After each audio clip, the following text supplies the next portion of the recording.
Hello my friends, how are you all? I hope you may be well and fine. You are most welcome at our channel English Spoken Zero to Hero. साथियों, आज हमारी English spoken class का day 13 है और जिसमें हमने topic लिया है कैन।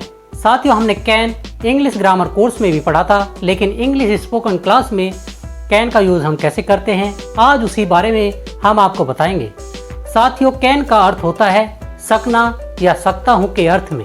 तो साथियों, देर ना करते हुए चलते हैं अपनी फर्स्ट स्लाइड पर। साथियों, कैन एक मॉडल या ऑक्सिलरी वर्ब होती है और इसके बाद हम वर्ब की फर्स्ट फॉर्म का यूज़ करते हैं। तो साथियों, अपना हम पहला सेंटेंस देखते हैं। आई can live alone. I miss मैं, कैन मिस सकता हूँ, लिव मिस रह, अलोन मिस अकेला, मैं अकेला रह सकता हूँ। तो साथियों, इस सेंटेंस का अर्थ हुआ मैं अकेला रह सकता हूँ।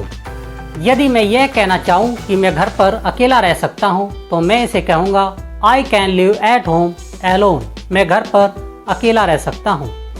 मैं आपके साथ रह सकता हूँ, इसे कहेंगे I can live with you. मैं आपके साथ रह सकता हूँ। हमारा ऐसा ही अगला सेंटेंस है, मैं अंग्रेजी पढ़ा सकता हूँ। तो इसे हम अंग्रेजी में कहेंगे आई कैन टीच इंग्लिश। मैं अंग्रेजी पढ़ा सकता हूँ।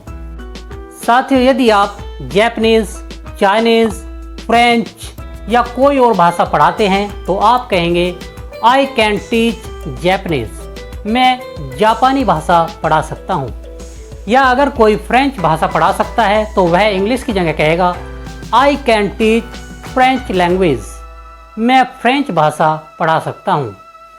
अब साथियों, आप जापानीज़, फ्रेंच, इंग्लिश तो पढ़ा सकते हैं, तो क्या सामने वाला भी उस भाषा को समझ रहा है? यदि वह उस भाषा को समझ रहा है तो वह कहेगा आई कैन गेट यू। मैं तुम्हें समझ सकता हूँ। साथियों, हम इसको इस तरह भी कह सकते हैं आई कैन अंडरस्टैंड यू, लेकिन यह पुराना हो गया है। अब इसकी जगह हम गेट का यूज़ करते हैं। साथियों, जो सेंटेंस मैं आपको बोलना बता रहा हूँ उन्हें आप कम से कम 3 बार जरूर बोलें, तभी आपकी टंग पर वह सेंटेंस आ पाएंगे। यदि मैं यह कहना चाहूँ कि मैं कंप्यूटर चला सकता हूँ तो मैं इसे अंग्रेजी में कहूँगा I can operate the computer. मैं कंप्यूटर चला सकता हूँ। कंप्यूटर की जगह आप उस चीज़ का यूज़ भी कर सकते हैं जिसे आप चला सकते हैं। जैसे आप मोबाइल चला सकते हैं तो उसे कहेंगे I can operate the mobile. मैं मोबाइल चला सकता हूँ। साथियों, कभी कभी ऐसा होता है कि आपको यह कह दिया जाता है कि क्या आप उससे बात कर सकते हैं। यदि आप उससे बात कर सकते हैं या किसी भी व्यक्ति से तो आप कहेंगे I can talk to him. मैं उससे बात कर सकता हूँ। साथियों, चलते हैं अपनी नेक्स्ट स्लाइड पर। यदि कोई व्यक्ति चोरी करता है या कुछ गलत काम करता है तो हम उसे कह सकते हैं कि आप एक ईमानदार व्यक्ति बन सकते हैं। तो हम इसे अंग्रेजी में कहेंगे you can be an honest person.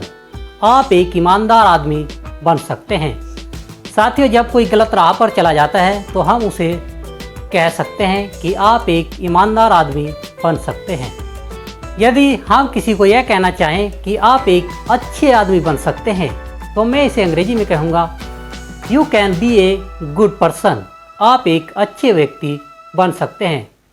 साथियों, बुरा व्यक्ति तो कोई भी बन सकता है, लेकिन आपको एक अच्छा व्यक्ति बनना है और अपना नाम ऊंचा करना है।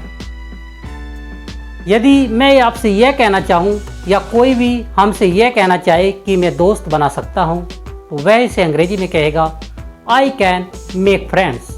मैं दोस्त बना सकता हूँ।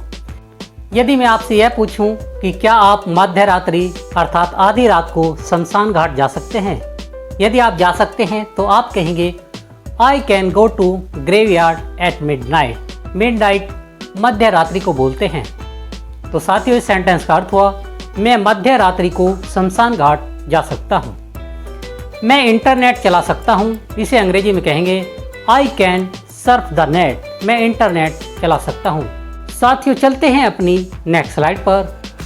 यदि कोई व्यक्ति किसी को यह कह रहा है कि क्या आप बिल्डिंग से कूद सकते हो तो वह इसे अंग्रेजी में कहेगा can you jump from the building. क्या आप बिल्डिंग से कूद सकते हो। साथियों, बिल्डिंग से कूदना अच्छी बात नहीं है क्योंकि बिल्डिंग से कूदने में चोट लग जाती है।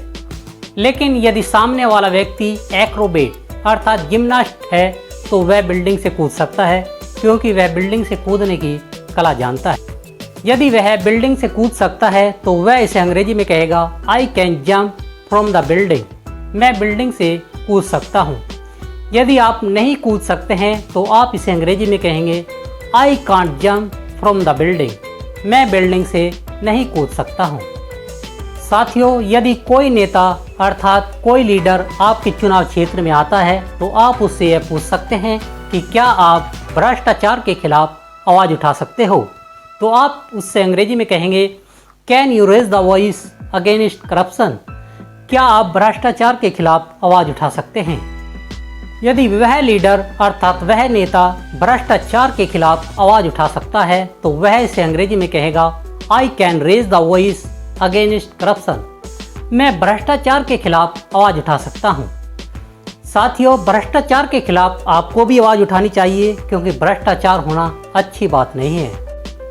Friends, if you like our video you can like, share and comment, and which friends are new at our channel, they can subscribe our channel so that they could find our latest video. यदि आपका leader अर्थात आपका नेता भ्रष्टाचार के खिलाफ आवाज़ नहीं उठा सकता तो वह इसे अंग्रेजी में कहेगा I can't raise the voice against corruption, मैं भ्रष्टाचार के खिलाफ आवाज़ नहीं उठा सकता। यदि वह भ्रष्टाचार के खिलाफ आवाज़ नहीं उठा सकता तो आप उससे फिर दूसरा क्वेश्चन करिए, आप उससे कहिए कि क्या आप शोषण के खिलाफ आवाज़ उठाएंगे, अर्थात क्या आप शोषण के खिलाफ आवाज़ उठा सकते हैं। तो आप उससे अंग्रेजी में कहेंगे can you raise the voice against atrocities, क्या आप शोषण के खिलाफ आवाज़ उठा सकते हैं। यदि वह शोषण के खिलाफ आवाज़ उठा सकता है तो वह कहेगा I can raise the voice against atrocities. यदि हमारा कोई फ्रेंड है और हम उससे यह पूछना चाहते हैं कि क्या आप चेस अर्थात शतरंज खेल सकते हो, तो हम उससे कहेंगे can you play the chess, क्या तुम शतरंज खेल सकते हो। यदि आपका फ्रेंड शतरंज खेल सकता है तो वह इसे अंग्रेजी में कहेगा आई कैन प्ले चेस, मैं शतरंज खेल सकता हूँ। साथियों, यदि आप कहीं पर बैठे हो और कोई आपसे ज़्यादा बोल रहा है तो आप उससे अंग्रेजी में कह सकते हैं कि क्या तुम चुपचाप बैठ सकते हो। तो आप उससे अंग्रेजी में कहेंगे कैन यू कीप ए मम, क्या तुम चुपचाप बैठ सकते हो। यदि वह चुप बैठ सकता है तो वह कहेगा आई कैन कीप ए मम, और यदि नहीं बैठ सकता है तो वह इसे अंग्रेजी में कहेगा आई कांट कीप ए मम, मैं चुप नहीं बैठ सकता। साथियों, अब हम पहले की तरह आपको आपकी रोज़मर्रा की ज़िंदगी में काम आने वाले कुछ वाक्य आपको बता देते हैं। इसके लिए चलते हैं अपनी नेक्स्ट स्लाइड पर। साथियों, जो नुमाइश होती है उसको हम इंग्लिश में एग्जीबिशन कहते हैं। जैसे मेरठ में नौचंदी का मेला लगता है तो वह एक नुमाइश होती है और उसे हम एग्जीबिशन बोलते हैं।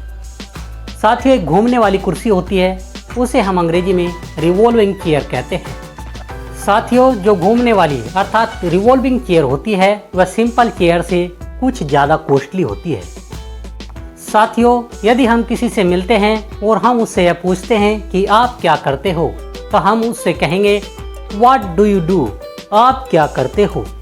यदि सामने वाले व्यक्ति के पास अपना खुद का बिजनेस है तो वह कहेगा I have got my own business, मेरे पास मेरा खुद का बिजनेस है। बिजनेस व्यवसाय को बोलते हैं।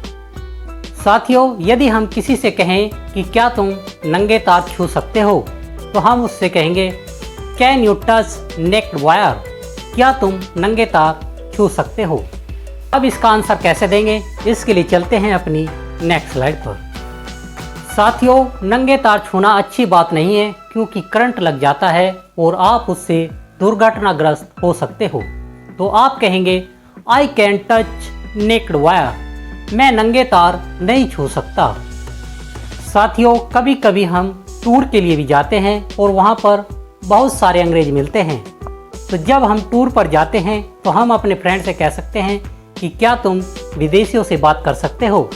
तो हम उससे अंग्रेजी में कहेंगे can you talk to the foreigner, क्या तुम विदेशियों से बात कर सकते हो। यदि वह विदेशियों से बात कर सकता है तो वह कहेगा I can talk to the foreigner, मैं विदेशियों से बात कर सकता हूँ। साथियों, विदेशियों की बात समझना इतना भी आसान नहीं है। आप यूनाइटेड किंगडम अर्थात इंग्लैंड की अंग्रेजी तो समझ सकते हो, अमेरिका की भी समझ सकते हो, लेकिन जो फ्रांस की अंग्रेजी है वह बहुत ही हाई फाई होती है, उसे समझना बहुत कठिन होता है। लेकिन कुछ व्यक्ति जापान से आते हैं, कुछ यूरेशिया से आते हैं और कुछ नीदरलैंड या अदर कंट्री से आते हैं, उनकी भाषा को समझना बहुत कठिन होता है। यदि हमारा कोई फ्रेंड कहीं पर खड़ा है तो हम उससे कह सकते हैं कि आप यहाँ क्या करते हो, तो हम उससे कहेंगे what do you do here, तुम यहाँ क्या करते हो। साथियों, हो सकता है कि वह व्यक्ति लाइब्रेरी में खड़ा हो या लाइब्रेरी के पास खड़ा हो, तो वह कहेगा आई स्टडी हेयर, मैं यहाँ पढ़ता हूँ। साथियों, आज के लिए इतना ही। मैं आशा करता हूँ हमारे द्वारा बताया गया कैन का टॉपिक आपको अच्छा लगा होगा, और यदि आपको कैन से संबंधित कोई भी क्वेरी या कोई भी डाउट हो तो आप हमारे कमेंट सेक्शन में ज़रूर लिखें, हम उसका रिप्लाई करने का जल्द से जल्द प्रयास करेंगे। तो साथियों, मिलते हैं अपनी नेक्स्ट क्लास में। आज के लिए इतना ही। थैंक यू, धन्यवाद।